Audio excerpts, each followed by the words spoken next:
Good morning to some of you. Good evening to others. I'm glad that you're here for Brush Hour today. And if you happened to catch last Friday's illustration masterclass, what I did was I reviewed the summer 2021 brush update for Photoshop and for Fresco. And we are going to be looking today at doing a little bit of an illustration, or I'm going to attempt within the hour that we have to at least begin working on an illustration using those brushes. Now, I'll try and get through as much of it as possible. The main goal here, of course, will be for me to show off what these brushes do. On Friday, I really just very systematically went through each brush, explained a little bit about what I was thinking when I made them, how they behave, and the kinds of marks you can make with them, and so on. Today I'm going to do less of that, and I'm really just going to try and focus on drawing with them. The top right corner of my canvas, which I'll show you in a moment, I've got a little thumbnail, and I'm going to try and work off of that. I just want to quickly say hello to some folks who are watching in the chat. Hey Tim, what's going on? What's up, Dan and Sean, Clever and Annika, and Ava and Frank. Bonjour, Frank. Blanca Marguerite is here, and Laura and Vani. Hey everybody, nice to see you, and thanks for joining me. If I didn't say hi, sorry I missed you. I see Bruce is here and Dan. We're going to get started. We can't wait to get this going because I do want to try and get through as many of these brushes as possible in this illustration. Now, normally this isn't how I would work. I wouldn't normally employ about 30 brushes in an illustration, but for today, the reason I'm doing this is again to just show you some of these brushes in action and see what you can do with them. I've masked off this little area here within this frame. In the top right corner, this is my little thumbnail image I'm working from. And my idea is that I have a figure standing in a doorway here, maybe with a cup of coffee, looking out over a sort of tropical looking yard. And I want this light becoming and creating this nice sideways V shape here. We've got light hitting the building that she's in, this home, I suppose, and then some of it moving the other way onto the stairs and the grass in front of this individual. And that's what I'm going to try and do. And to do it, I'm going to use a lot of very painterly, messy brush strokes because I want to take advantage of the Disastro brushes in this set, the Scale Crunch brushes, and some of the others that really allow you to just kind of paint freely and make a lot of cool, somewhat unpredictable marks in the painting. So just to really get things kicked off, I am going to select one of those Disastro brushes. But before I do that, I want to remind everybody, if you want to use these brushes, remember, it's very simple. You have an Adobe ID and a subscription to Photoshop or Fresco, or I think really any Adobe app if you want to actually get access to the brush file, the ABR file. If you're in Photoshop, you go to the top right corner, right here of your brushes panel, and you'll find this option to get more brushes. And that's going to launch a page for you where you can sign in and just grab the latest update, as well as about 1,900 other wonderful Photoshop brushes that'll give you all kinds of marks that you can make in all kinds of mediums. But why don't we just scroll through here down to this Disastro. I'm going to use the Disastro spatter brush to kick things off. And I'm just going to throw kind of a neutral color in here to get me started. So I think I will work with this color here for the foreground, and then for the background, I think I will work with this color, this green. So I'm going to select my background color here and use that. Why use foreground and background color? Because the Disastro brushes, if you missed Friday's show, take advantage of color dynamics with pressure control, which means that when I use more pressure, I'm going to get more of the foreground color. Less pressure, I'm going to get more of the background color. When I say pressure, I'm talking about using my little stylus here when I am drawing on my Wacom Cintiq And of course, this would work with any drawing tablet you have that is pressure sensitive. You're going to be employing foreground and background color at the same time, okay? So I'm just doing this to throw a little ground in there for me. When I say ground, I don't mean the ground that you walk on. I mean the ground in an illustration sense, a painting sense, a little something to build on top of. Where we're going to have a little color, okay? It's fairly neutral. It's not overly saturated. And I could probably knock this back a little bit as I go, but I just want to get something down. All right, and see how quickly and easily with a brush like this, you can add some interest to your background, right? With a lot of color, a lot of texture, and a lot of variation in the marks that are being made. Pretty neat. And that's just one single brush taking advantage of foreground and background color. Boy, if only it were that easy with traditional media.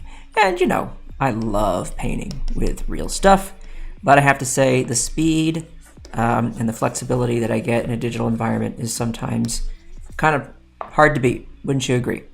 All right, so let's see. Any questions so far? I want to make sure that I address any questions about getting the brushes and so on. Tim says 30 brushes, faints. Yeah, it's actually more than 30 when you include the variants in there, so hope you're okay, and I hope you can stay conscious. Tim, we're worried about you. Gareth is here. What's up, Gareth? Nice to see you. Andreas, hello. And any other folks joining? Remember, if you're watching on YouTube or on Twitter, I am following the live chat at Behance, which is at be.net/live. Like to be or not to be, be.net/live. That is where I'm following the chat. So if you have any questions for me or comments, be sure and throw them in there and I can address them for you. So there's a quick little ground for me. All right, so now I just want to think about darks and lights and big shapes. I know that my little doorway is going to be here. And you know, this is the great thing about working in Photoshop or Fresco. You know, I could just make a selection here and say, okay, there's my doorway, right? That's kind of like the size I want for that doorway. And then I could grab a darker color like this, or maybe even this, and a lighter color that's going to be something in that same kind of vein. Maybe something like that. So they're very similar to one another, but I can just quickly throw that in there. A little darker towards the top, a little lighter towards the bottom. And then I can check my contrast and see if that looks like enough contrast. So far, so good. But I think on the outside there, because I'm going to be hitting it with that sunlight, I could already, if I wanted to, just kind of hint at that with some paint here. So I might do that. And we switch it up, you know. We could use a different brush here. Let's see what else we got. Maybe could do this with the knockabout brush. So I'll grab that knockabout. And the knockabout, by the way, also takes advantage of foreground and background color for your information. So let's see, I think I'll make a new layer. And so let's grab this color for our foreground. And for our background, I might just grab something close to this. Yeah, like that. There we go. Make it a little lighter, like that. And I'm looking at my thumbnail there. I just want to throw that in with some light pressure so that it's got a bit of transparency to it, okay? So that's going to be an area where there's some light that's going to hit. I want to make sure that I illuminate that area. And then come on down this way where we're going to have some more light falling on the ground in front and so on. Okay, so there's that sort of V shape I was talking about. I can select that mask I had, and I'm going to apply that same mask to this layer here. And then I can use my lasso tool, and I can just be a little bit more precise, thinking about how I wanted that shape to cut across the doorway, right? And just eliminate that. Maybe it can be softer over here. I don't know. I'll work on that in a moment. But these are just, I'm thinking about big ideas here, folks. Big ideas. We're not trying to get too crazy specific yet. I just want to look at that, give it a little squint, check it out, see how we're doing. And I think we're in pretty good shape. And I'm probably going to wind up lightening some of things and darkening some things here and there as we go. All right, now I wanted to have a big tree over here on the left. All right, and I like that it would be as dark as or similar in value to this doorway that we have, this opening where our figure will just be hanging out. And for now, I think I might actually, just for kicks, just kind of block in the figure, just so I know roughly the shape that I'm dealing with there.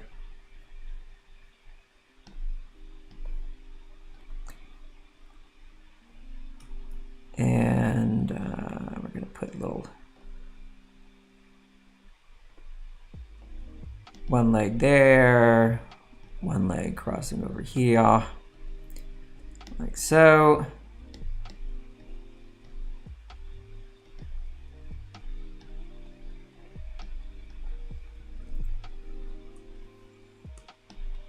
And I think I'm going to get a bit more precise with shape here.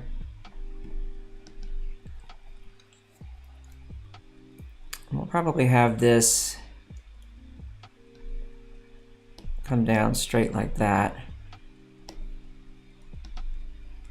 running along that edge, and slightly inside and behind like that. And I might transform that selection. Let's do this. We'll go select, transform selection, hold down my command key and just slide over this way to give it a bit more of a tilt. Okay, maybe even more than that. So I'm basically skewing the selection before I've even done any painting or messed around with it beyond all that. Okay, and now that's going to be a lighter color, so I'm just going to fill that in a little bit lighter. Okay, still using that knockabout brush. This is just getting me to help understand exactly what these shapes are in the larger scheme of things. All right, so let's see here. Why are you working in Photoshop and not Illustrator, says Blanca. Blanca, because Photoshop is a raster-based application that allows me to use painterly brushes that recognize different textures that are included in the brush file, the ABR, and allow me to play with color dynamics. As you've seen, the color changes with the foreground and background color, as well as just the general shifts in hue, saturation, and value with the brushes. The stamps, it's a stamp-based application, so brush stamps are being dragged along the screen, creating, and they can have a lot of jitter in them, which can allow for more natural-looking strokes. It's not a vector-based drawing application. It's raster-based, so everything you're seeing is pixels. With vector paths, everything is infinitely scalable, but you then miss out on a lot of the subtle, more painterly effects that you get in an application like Photoshop or Fresco. However, I should note that Fresco does have vector brushes in it, so kind of best of both worlds there. So there you go. Hope that answers that question for you. Tasty brushwork, says Clevin. Yep, clever, pardon me. Yeah, I know what you mean. I know what you mean by tasty. I get it. Transform selection, says Sean, is new to me. Yeah, it's a really handy thing you can do. Transform those selections, indeed. Okay, now, so for this tree over here, let's grab this darker color. Go for that. And on the lighter side, I think I'm actually going to use this dark green. And then we'll go for that, like that. And I love these Disastros. I'm going to use a different Disastro brush for this, but first, I'm going to come back to that layer I was working on before. A lot of this I'm probably going to do on one layer. I'm not going to make that many layers, and that could be problematic down the road. I don't know. Let's see what happens. It's kind of fun. It's an adventure. And this tree I think is going to be like way in the foreground. So I'm gonna angle it up like this. Big old beast of a tree. And we're gonna split it up off this away here. And I'm just gonna let that do its thing. And then I'm gonna come in here, whoops, wrong brush. Let's grab that Disastro with the leaf. This is a Disastro leaf brush. Really like this one.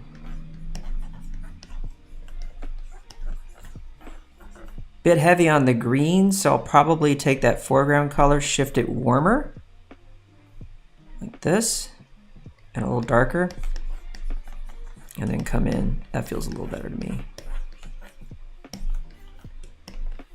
And I'm going to want, I think,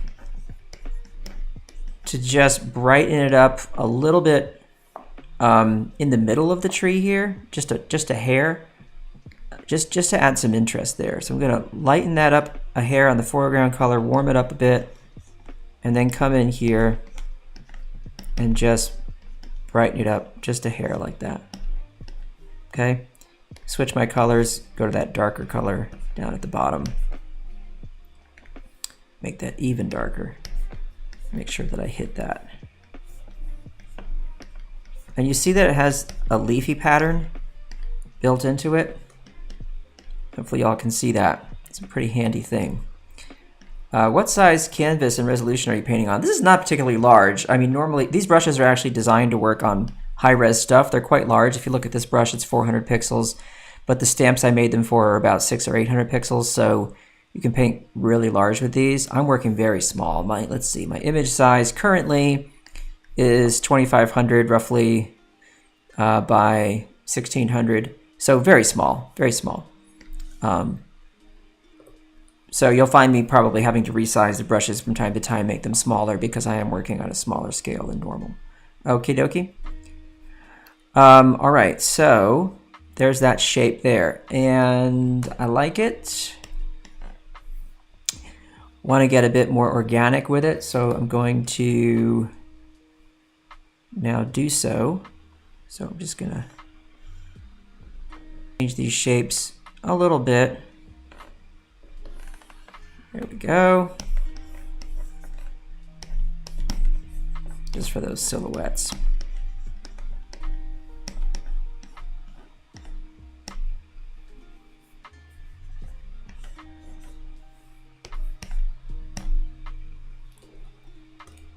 Okay. There we go. Bit more geometry here for our steps. So we're going to have a 1 and a 2. 2 is probably enough before we get down to that grass. And let's switch it up here again. And why don't we pop on over to our, where are you? Rake chunk, there you are. Like these rake chunk brushes. These also function with foreground and background color. I'm gonna have to paint on a different layer because I'm dealing with that sunlight there. So we're gonna pop up this away and just knock those in, and then grab something a little lighter. Go that way. And straight across like that.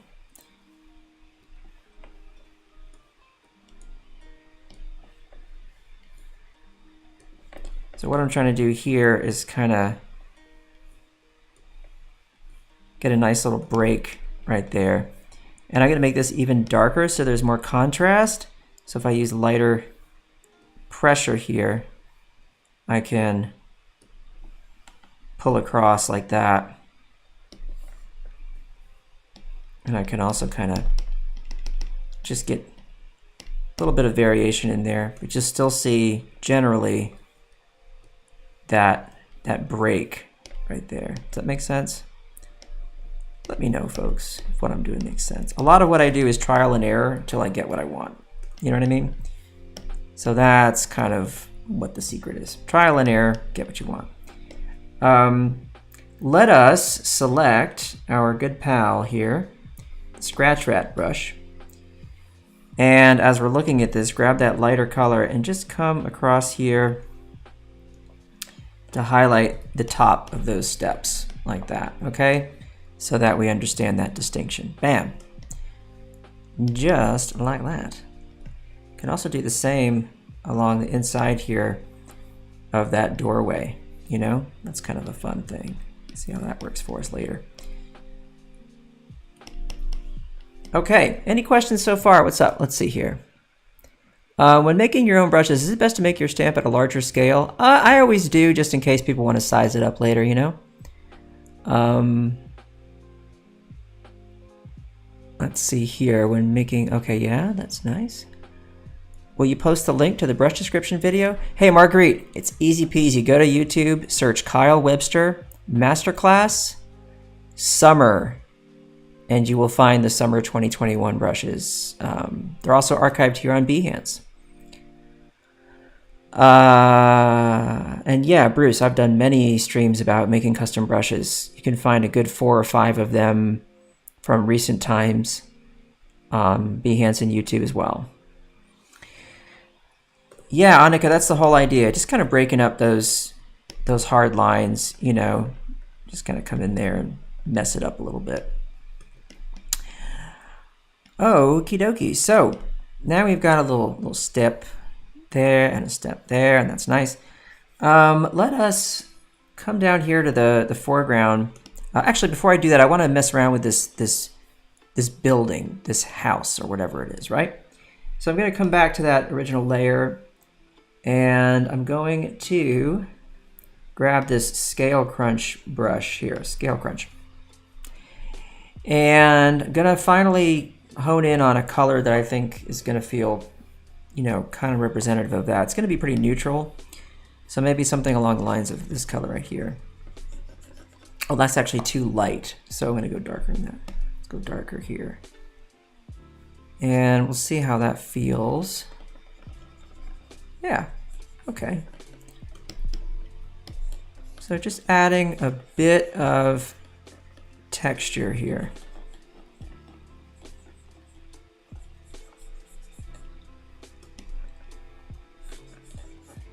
And I'm going to break that up in a moment with some line work. So you shall see. A little darker towards the top, up here. Be some like shadows being cast perhaps by some of the foliage, which I'll also be sure and kind of draw some of that in there.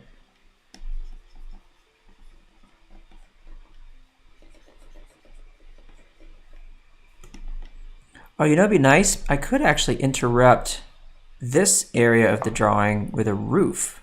That might be kind of a nice touch. See how that looks. So let's try a little bit of a roof line up there. Grab some red.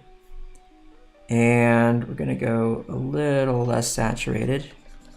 Just pop that in. I might like to do this for just a little pop of color. You'll see how that light that we have there is going to play on that. So that could be like a little roof up there. And underneath it, I'm just selecting the inverse of that selection. Maybe that's where I just kind of hit it with a bit of a shadow.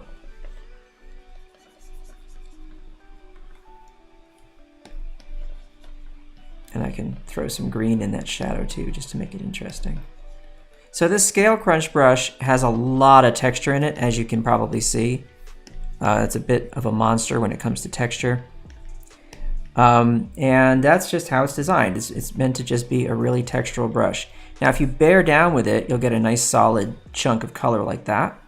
But if you just kind of graze over the surface, you're going to get these nice textural bits.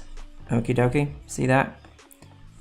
And it just adds a ton of texture to your illustration, which I love.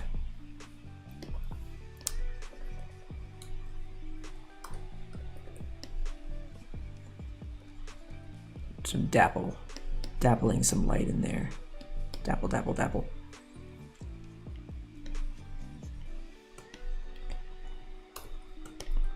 Come back to our tree here. And just size my brush down, make sure I don't lose that silhouette there, completely. If I need more control, I can come back to a brush like the rough glosser, and I can just hit that edge where I need to make that work for me as well. So I think it'd be nice, yeah, to have kind of a roof up there, something like that.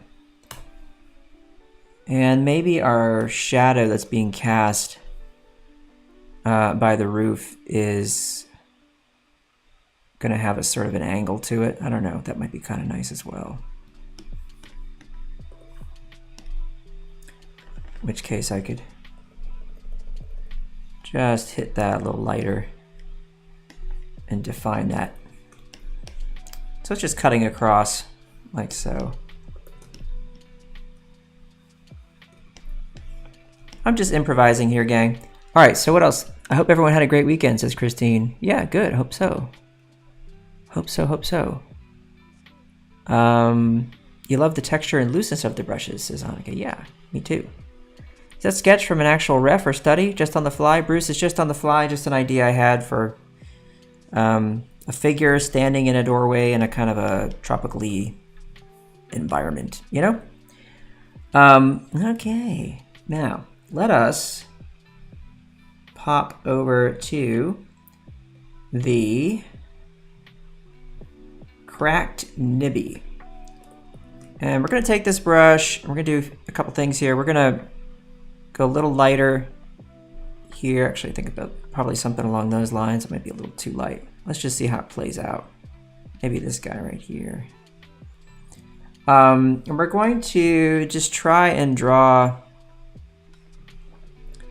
a suggestion of some boards like in this structure. So we know this is like a man-made structure. It's got some boards in it, some man-made stuff, right?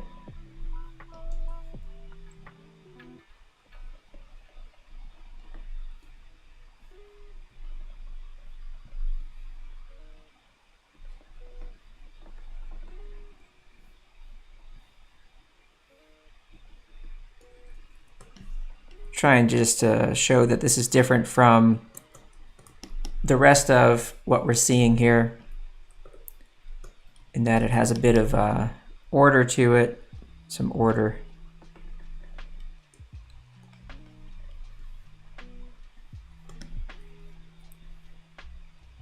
Make that distinction. It's a good thing to do, I think.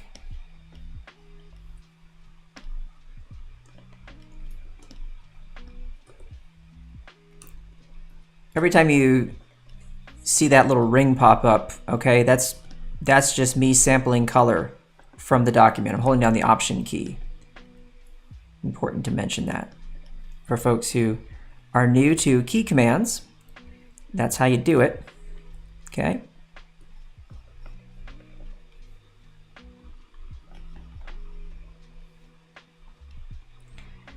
And yeah, this brush is just nice for drawing, but it's got a little bit of a sort of unpredictable quality to the line, like many of these brushes.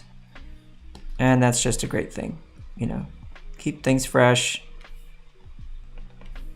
You don't have to use these in the way that I'm doing. There's nothing about this demo that says this is how you're supposed to paint with these. This is just a demonstration of a way to paint with them that I'd love for you to just consider, like to try this kind of approach, where you really are working from a very loose suggestion of something, you know, the sketch I've got here, and then from that point you're going to just go more free with it, and things will change along the way. You know, you're not going to be feeling like you're locked in to a certain way of working. Hope not, anyway. It's not the way I would want for anyone to work with these in this style. The idea is to be more free and just take it easy with these. Okay. Alrighty, so let's take a look at this light layer. I want to see what happens if I brighten that up. And maybe we throw it on as like an overlay. So I use my image adjustments there. Pardon me, not image adjustments, my layer mode. Just adjust that for a moment and see how that feels. That's kind of nice. So then I can also do this. I can squint and look at it and decide, do I have enough contrast so far? Is it feeling like it's legible? Yes, that's important. Now I want this house to be kind of sitting up on it's a raised situation. So I'm gonna, actually let me do this. I'll go across the whole thing like so. And I'm going to make a layer here just above our original layer there. And knock in some shadow there, okay? So I want this all to be like dark.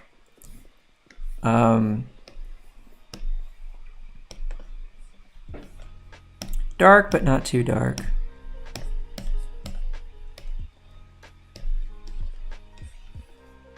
And then I can come in, make sure that's still masked. I can come in and I can knock out some sections of that to represent something along the lines of like stilts or whatever, So we're gonna do something like this. We'll just go like that. And on this side, same deal.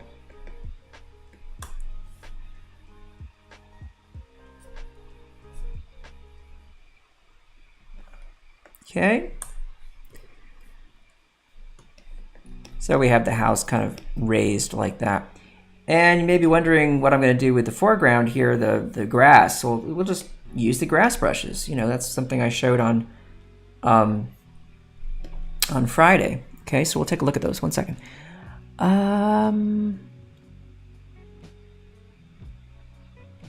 Clarissa says, my goal is to bring brushes into my comfort zone.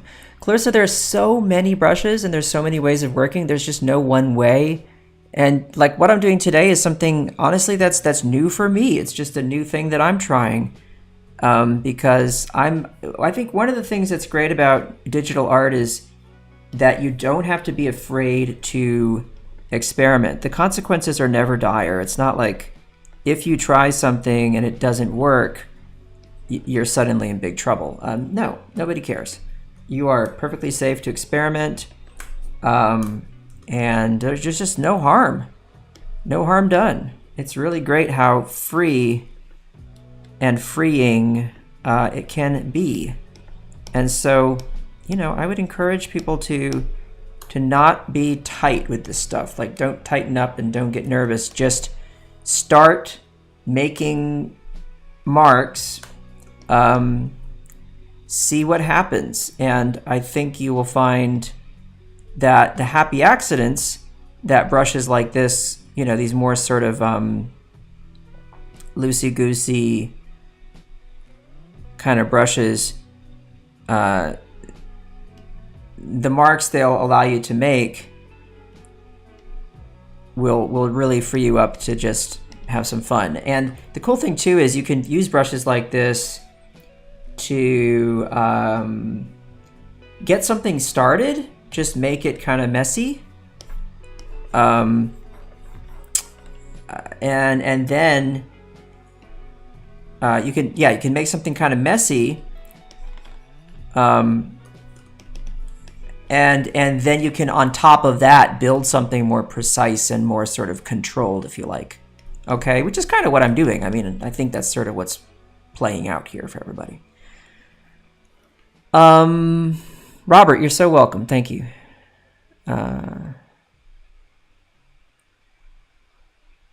Biola says, I spent the weekend with these brushes. Cool. Are you using the shift key to draw straight lines, or are you drawing those lines freehand? For these up and down lines, I was using the shift key, but I was also kind of shaking my hand a lot to make it a little bit sort of jumpy and less perfect, so to speak. So back to those grass brushes. Let's grab one of those. We're going to start with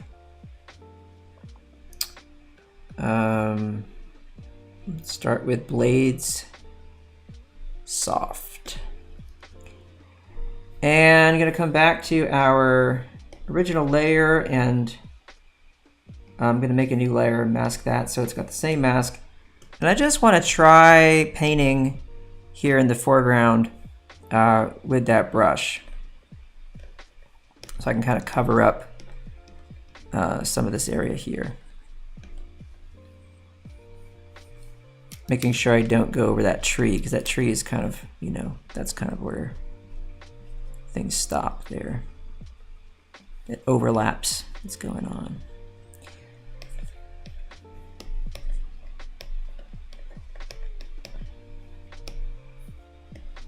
Gotta pop that up so it actually overlaps our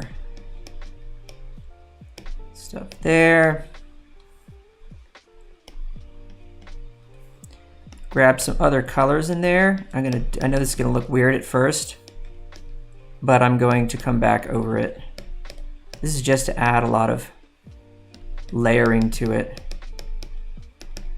so that some of those blades get hit and some don't, right?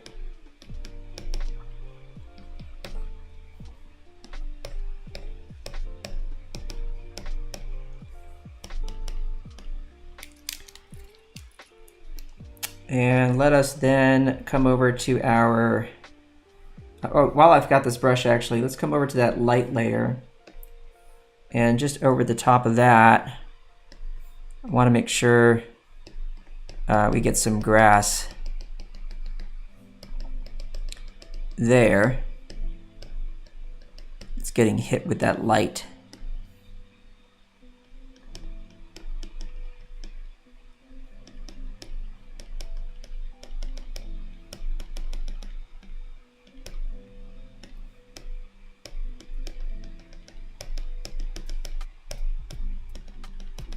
Okay.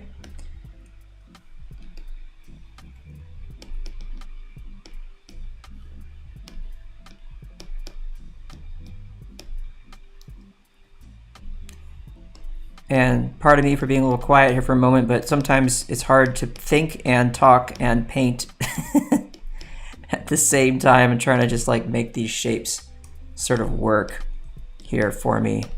For what I'm trying to accomplish here. So that can require a bit of thinking on my part.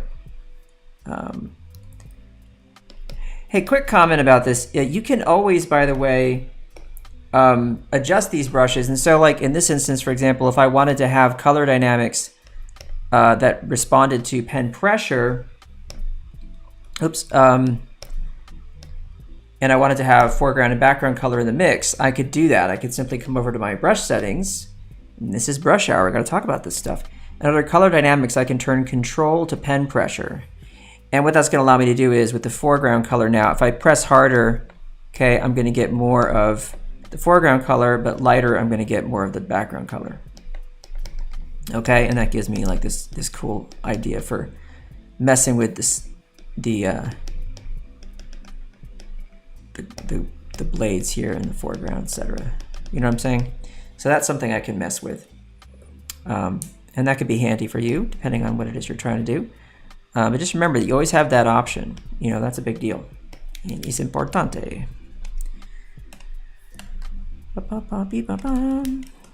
Okay.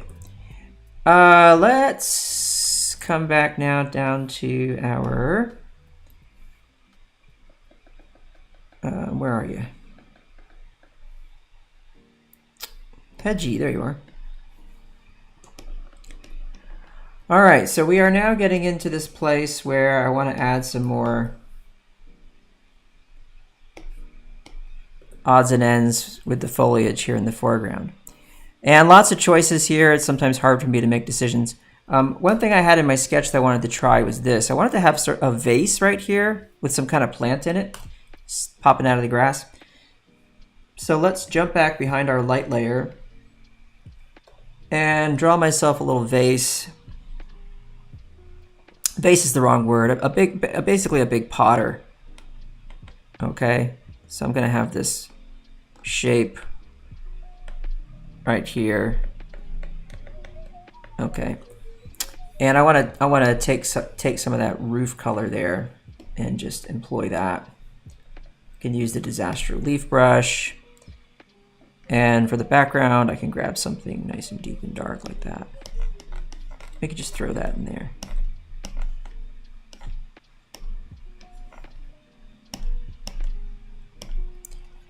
And then we can brighten it up a little bit just for some like sunlight, just hitting it in a spot. So there's that little potter.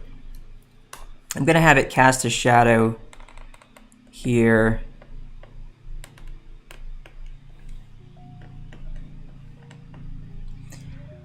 With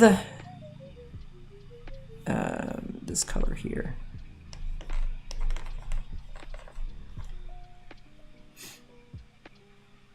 And I think my steps are, where are my steps? Here they are. Just gonna darken those up a little bit. Okay. And let's go to our hedgy, which I was just using a moment. Here is hedgy. And there's several of these. There's a hedgy mix, there's hedgy dense, hedgy fade. Yeah, I mean, it's hard to decide. Maybe hedgy spatter, maybe hedgy mix. We could try hedgy mix. By the way, you notice this brush is enormous. It's 700 pixels. You know, it's big. So don't know if it needs to be that big here, but we'll just see what it does.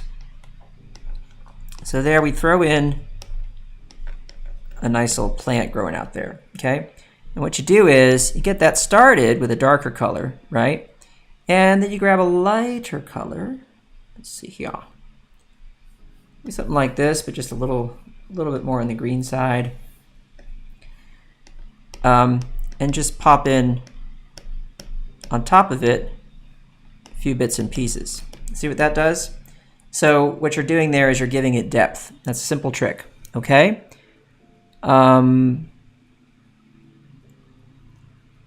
Let's see, any questions here? In order to use the new search in brushes, there needs to be more generic naming in new brushes to make it work. Generic naming?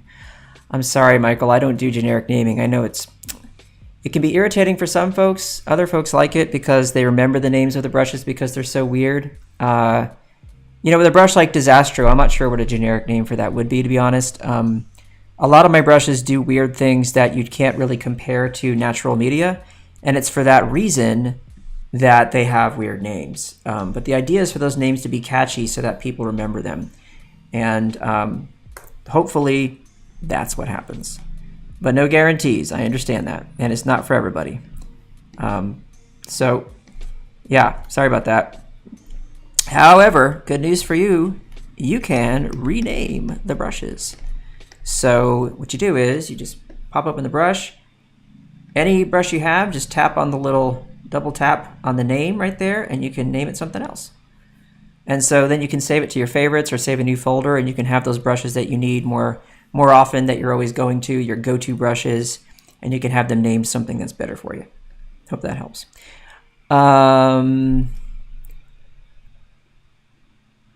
Did you start with a photograph? No, Sig. Yes, Biola. It's a little hard on my brain sometimes, a little taxing. Oh, wow. Thank you, Sig, for that very nice comment.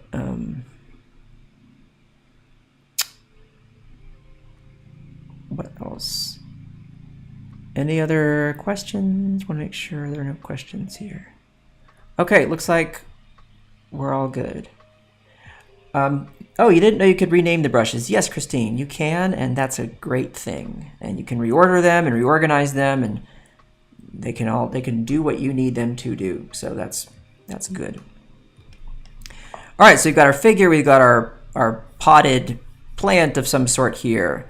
What do we do next? Well, I don't know. I mean, I drew a bunch of mess here in this little thumbnail, and probably could start thinking about what that stuff is. And some of it is going to be just, you know, more foliage-y type stuff. And we can get to that in lots of different ways. One thing I can do is just start simple, and that would be, you know, grab my lasso tool and start just kind of creating some shapes for some more tree, tree kind of stuff. That's kind of popping in there. Hang on a minute, let's try that again. Actually, I don't want to use that shape. I think I want to come up and across this way. And then up and out that way.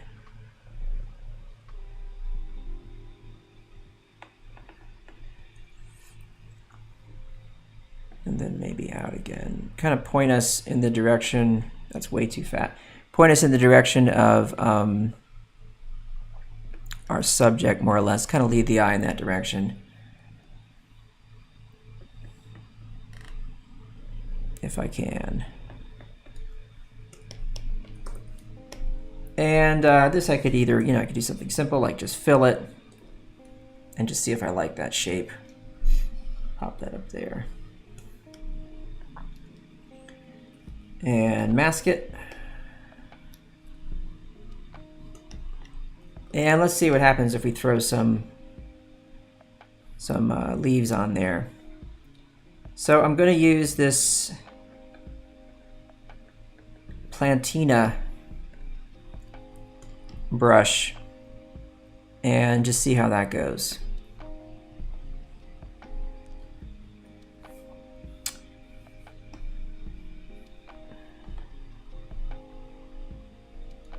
Just kind of throw them on like that. It's a fun brush, very easy to just quickly add a bunch of foliage there.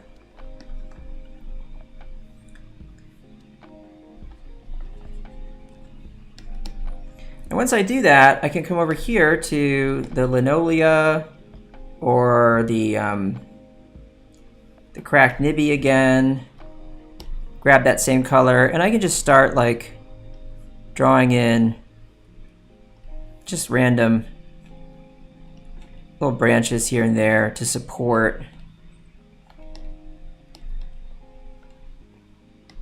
where that stuff's coming from, where those leaves are living, so to speak, right? It's kind of like a bit of a reverse process. Draw the foliage first, then throw in some of the branches and whatnot. So that's a nice little shape right there. Now, if I want to use that same trick, right, I want to pretend that this is all, let's move this up here.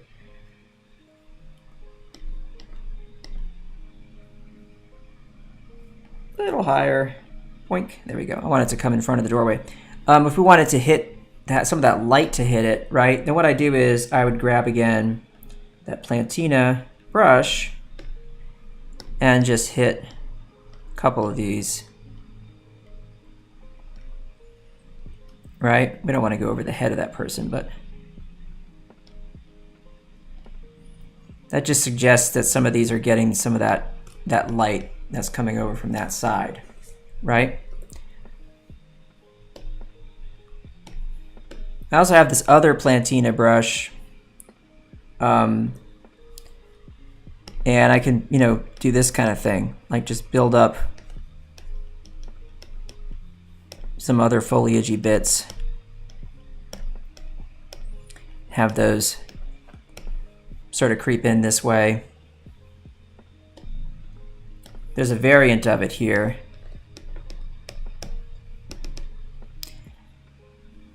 After all, this is sort of more of we wanted this to feel more like tropical, right? So you're going to have a variety of different leafy shapes. If I come back in to use that hedgy mix, I could also come in here through the top, and maybe there's more stuff happening that way, just to kind of add some texture up there in that corner and take us away from that corner. We don't want that to be a focal point, right? Do the same thing on this side. Just kind of dot the, whoops, don't want to go crazy with it, but you get the idea, right? And you can then do the same thing I did before, which is you can grab a brush for inking more, like this cracked nibby, and you can come in, you can just draw little sticks and whatnot, right? And that can help you get some of that to make sense. Draw some of those coming out of that potter if you want. Okay. And let's pop over to this, where do we paint that shadow?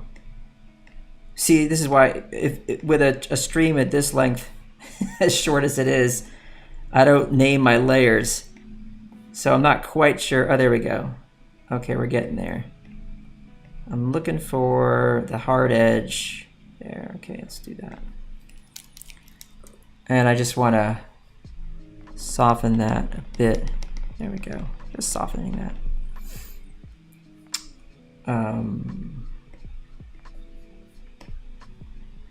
Just softening it. What I'm doing is I'm using the cracked nibby as an eraser by holding down the tilde key.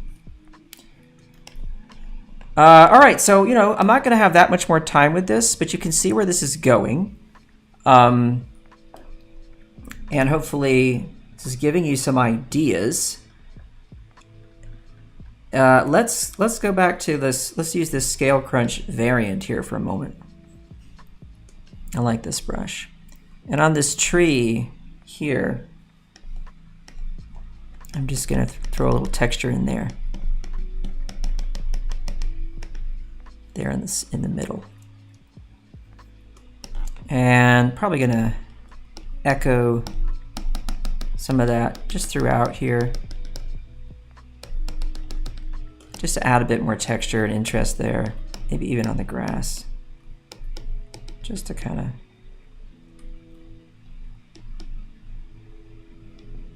make it not perfectly grass-like, but just mess it around a little bit.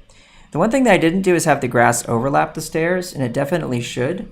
So I'm just going to create a layer up this way, go back to that grass brush, although this time I'm going to use one with a bit more detail. So I'm going to use this Blades 2 brush, size it down a hair, grab this color, and just make sure some of that is covering up the stairs there, because we want to make sure that's what happens there.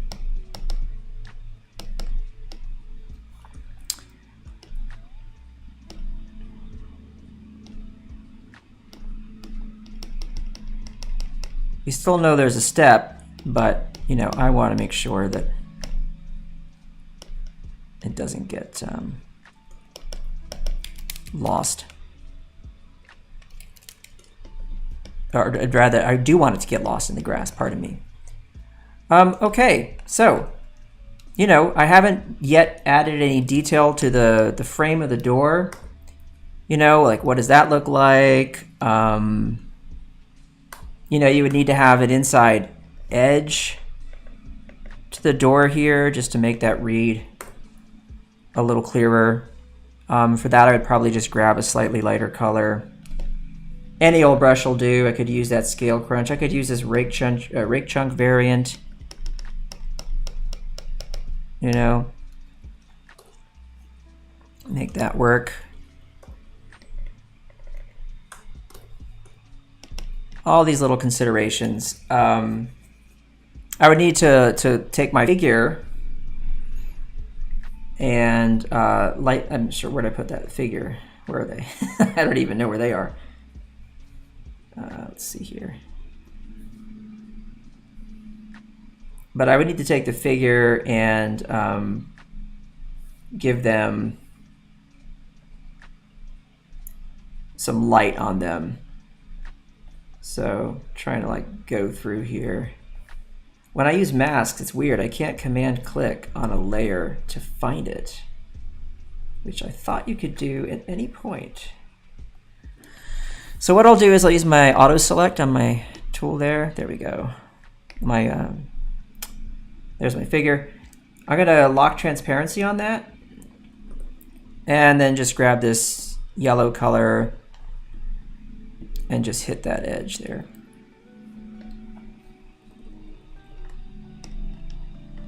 So we know that person's going to be lit. And that'll be our focal point. I wanted to have like a little coffee cup kind of deal here so that I could do this steam situation or whatever, just to make that kind of interesting. That didn't work out, but that's fine. Eventually could have gotten around to it, I suppose.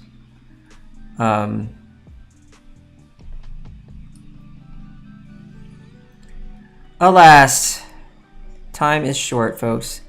An hour goes quickly, but in an hour you can get a lot done still. You know, this is just 1 hour, but there's a lot we got done. So there you go.